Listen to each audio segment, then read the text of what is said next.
So, no, ngayon na pag-usapan ito tungkol sa microchip or mark of the beast. No, so, alam nyo naman, sa panahon ngayon, dumating na tayo sa punto or panahon no na unti-unti nang umaakyat or yung panahon tumataas at tumataas, tumatakbo at tumatakbo or lumilipas at lumilipas, ang mga technology ay lalong nagiging high-tech. Hindi na tayo pabalik sa Stone Age. So gusto kong malaman nyo, no, darating ang panahon, ang pinakamahirap na sitwasyon, pinakamahirap na panahon na hindi pa naranasan simula ng ginawa ang langit at ang lupa. Ito yung sinasabi sa Biblia. Darating ang panahon. Ano ito? Darating ang panahon na ang mga tao hindi na makapamili at hindi na makapagbenta. Anong gagawin natin yan sa panahon ngayon? Sa panahon na yan, pag darating yan. Dahil nga sa technology na nagiging high-tech na, dadami at dadami ang mga tao. At dahil dito sa pagdami ng mga tao, maraming krimen. So gumawa ng mga hakbang ang mga tao upang maiwasan ang mga kriminalidad. Kung may gagawa man ng krimen, madali lang nilang matrack, mahuli, saan ka pumunta, matatrack ka kahit saan ka. Lahat ng mga pera, like mga, kung tayo ngayon, meron tayong mga credit card, meron tayong mga ATM, or saan pa man, dito sa mga ginadala, so swipe natin sa bangko, minsan sinaswipe natin doon sa mga cashier, doon sa mga malls. Darating yung panahon na ang lahat ng yan ay wala na dyan. Kundi nandito na yan sa isang kasing laki lang ng botel ng bigas. Ito yung tinatawag na RFID or microchip.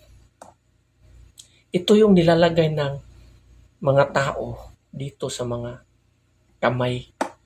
Yung iba naman is barcode. Alam nyo ba yung pelikulang Hitman? Yung Hitman, Agent 47 Hitman. Yun yung mangyayari. Yung pelikula na yun, isa yung, kumbaga, pagpapakita, simbolo, kumbaga, pinapakita na nila. Yun yung pelikula na yun, ginawa nila yun ngayon, pero sa future yun na mangyayari. May barcode sa kanyang ulo, sa kanilang mga ulo. Ganun ang mangyayari pagdating ng panahon. Mga tao hindi na makapamili, hindi makapabenta, unless kung mayroon kang microchip. Maraming magugutom yan. Ayon dito sa Biblia, sa Revelation, at saka dito sa Daniel, sa sulat sa Daniel, dahil nga sa malaman ito ng mga Kristiyano, mga taong banal, maraming mga tao na kumbaga magiging putli sa kanilang, magiging putli, kumbaga gawin nilang malinis ang kanilang mga sarili. Dahil alam nila na itong mga gawain ito or mga sistemang ito ay demonic. So maraming mga tao na hindi mag-a-adapt sa mga bagay na ito. At dahil dito, marami ring mga taong Kristiyano na mula sa pagiging Kristiyano, banal, ay magpalagay. Kasi nga, yung panahon na yan, isipin mo, hindi ka na makapamili, hindi ka makabenta. Kung pupunta ka ngayon sa mga grocery store, mga malls, magbayad ka ng pera, hindi tatanggapin yan. Alam nyo ba na marami ng video na nagpapakita ng mga ganyang klaseng future ng mga technology, that is RFID, radio identification. Maraming purpose ito. Kung dati, magbukas ka ng pintuan, isinuswipe pa yung mayroong isinuswipe sila na card. Ngayon hindi na. Para na lang yung ginagamit nila doon sa mall. Magbukas. Tapos kung magbabayad ka sa mga mall, ganun pa rin. Gun.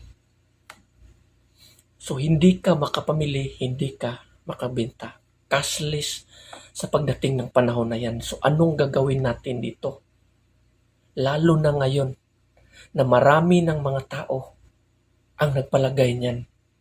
Especially sa Sweden, sa US, o sa ibang Europe. Darating yung panahon, magiging mandatory yan. Bakit? Kasi nga, sinasabi ko na, iwas din sa kriminalidad. Kahit nasaan ka pa man pumunta, matatrack ka kasi may GPS yan.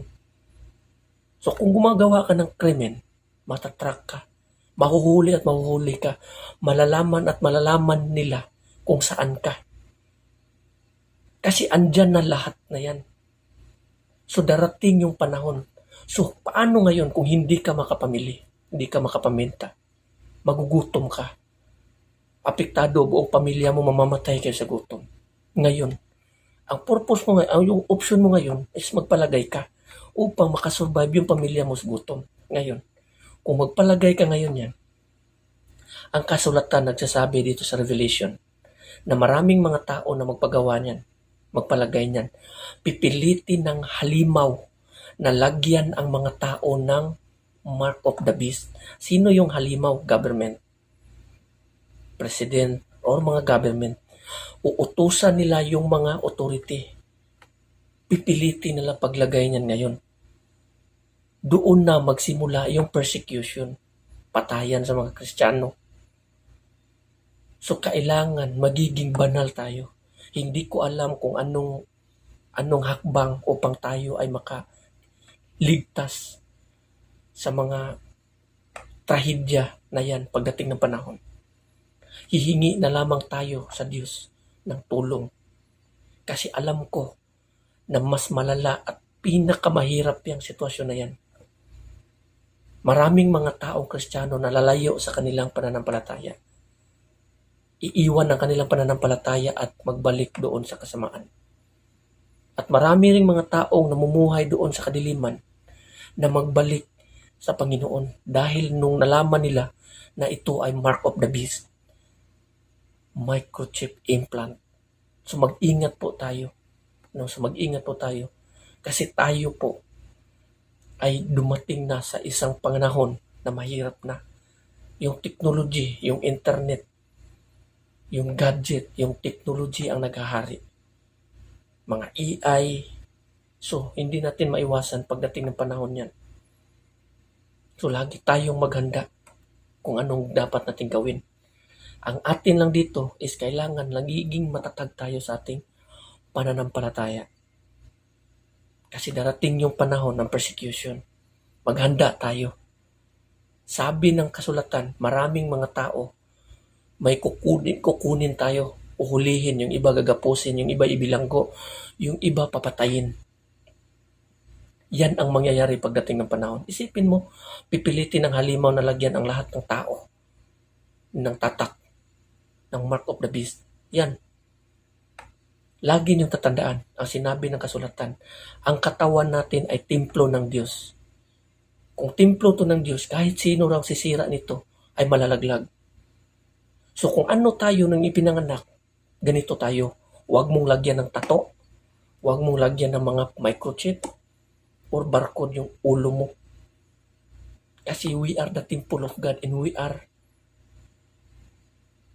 God's house.